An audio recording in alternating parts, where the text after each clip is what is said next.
Syederalun satu pucuk senjata beserta 2 butir amunisi dan benda diduga sabu-sabu disita polisi dari seorang pengendara sepeda motor yang menjadi korban kecelakaan lalu lintas di Semadam, Kejuruan Muda, Aceh Tamiang.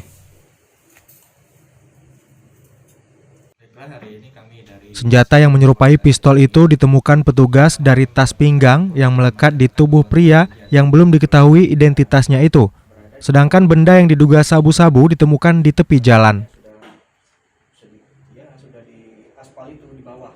Kasat Lantas Polres Aceh Tamiang AKP Handoko Suseno mengatakan identitas pengendara belum diketahui karena tidak didapati selembar kartu identitas apapun dari dompet ataupun tas yang dibawanya.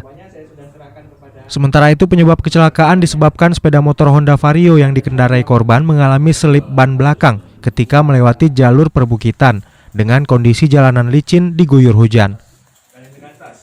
Sepeda motor yang digunakan korban kemudian tertabrak mobil dan kini yang bersangkutan dirawat di RSUD Aceh Tamiang. Dari Kuala Simpang, Rahmat Wiguna, Serambi On TV.